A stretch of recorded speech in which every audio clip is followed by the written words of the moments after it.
going to name some names. I just want you to comment on them, and you could talk about as much as you want on each guy. Steve Austin, Stone Cold. Steve Austin certainly proven himself. He's been hurt a few times and all, but he's a very good athlete and looks good in the ring there. And, he's got to watch, don't drink too much beer. I see him pouring that beer around.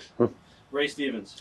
Ray was, one of the best. I mean, Ray Stevens and him and Bockwinkel and all those guys come out of the same mold from Vern and stuff like that. And Ray Stevens is very, very good wrestler.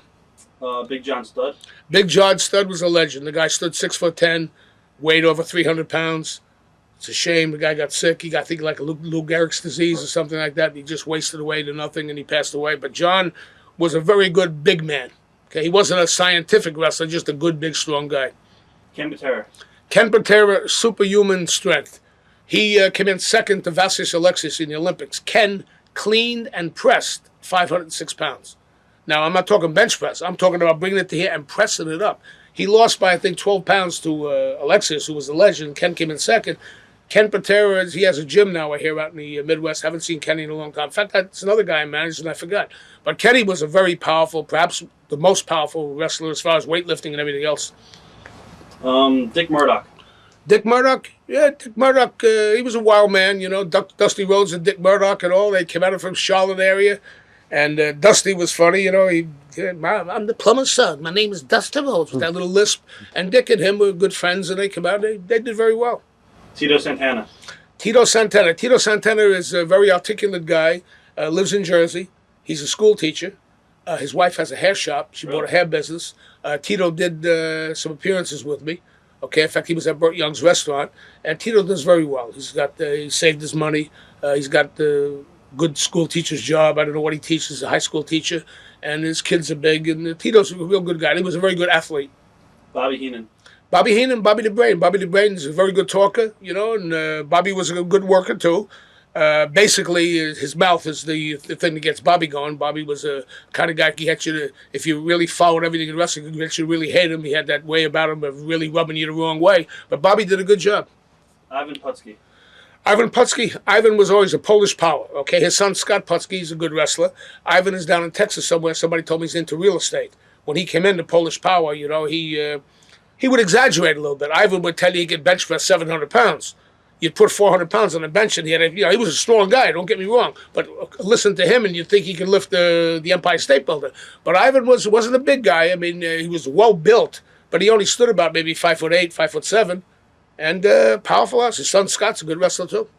Sergeant Slaughter. Sergeant Slaughter's name is Bob Remus, okay? Bob did quite a few shows. Rory Rosegarden, that handles Robert Klein and also does a show now. He's the executive producer. In fact, he got me some stuff of a show called Everyone Loves Raymond. Rory, you see his name on that executive producer. He got Slaughter, and he got Slaughter, the G.I. Joe, and a couple other things, Slaughter. And Bob was a good wrestler, too, especially when they had the Sheik in, and they had the Iranian Sheik against Sergeant Slaughter, U.S. Sergeant. And, hey, worked good. What are your memories of, Rocky Johnson, The Rock's father? The Rock's father, Rocky Johnson, was very good. He came out of Detroit. He worked for the Sheik, Eddie Forhat. Right. And, in fact, the Grand Wizard was then there, and the Grand Wizard was then called, it was Ernie Roth. I guess he was still the Grand Wizard there then, too, in Detroit. Came out of there, and Rocky came into New York, and he wrestled singly for a while. Then they teamed him up with Tony Atlas. And they were a good combination, good tag team combination. And as I said, they both looked very well and looked good. And the son now, Rocky, The Rock is doing great, And The Rock, I saw him on the show called Saturday Night Live. He did Elvis Presley. Sounded just like Elvis Presley. I mean, the guy's good. Jerry Lawler.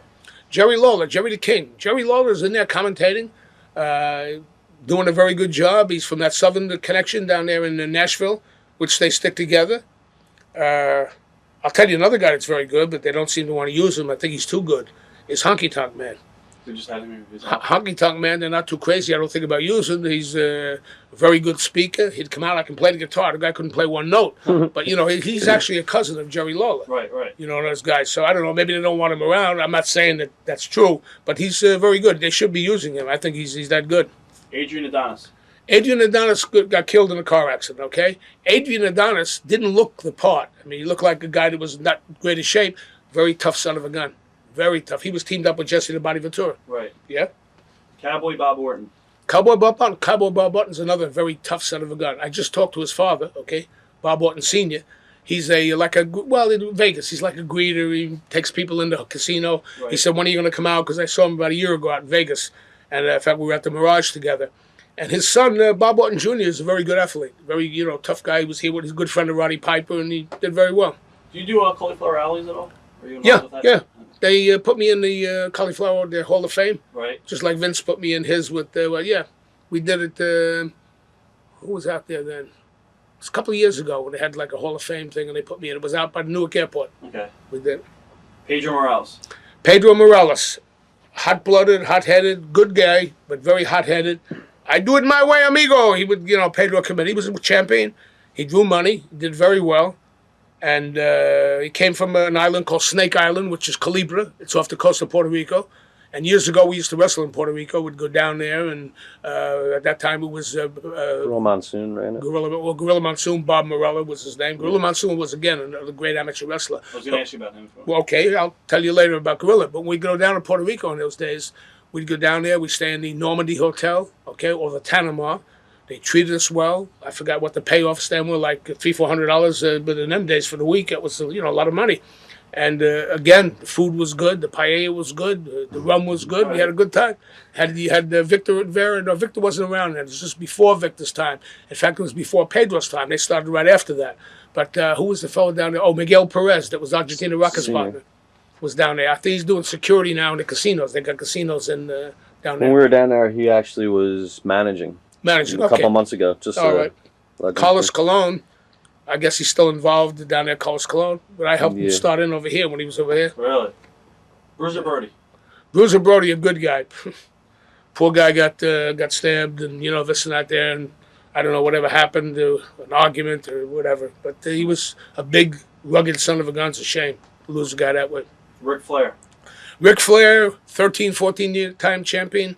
The guy's got to be at least 25 years old. At least 26 years old.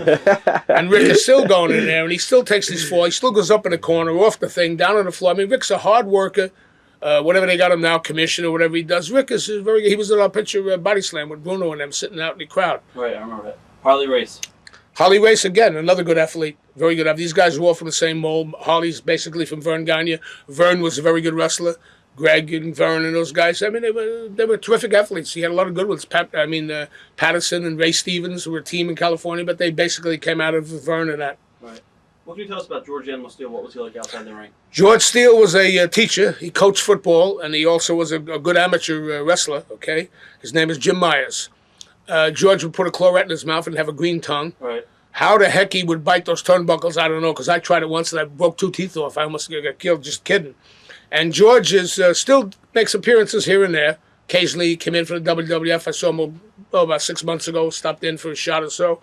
And hairy guy. I mean, he could take a lawnmower and mow his back. I mean, it would take you a week. I mean, but George the Animal Steele, yeah. Then he did very well in Pittsburgh against Bruno. They had a feud going with Bruno in Pittsburgh. Watch thousands of exclusive shoot interviews right now on TitleMatchNetwork.com.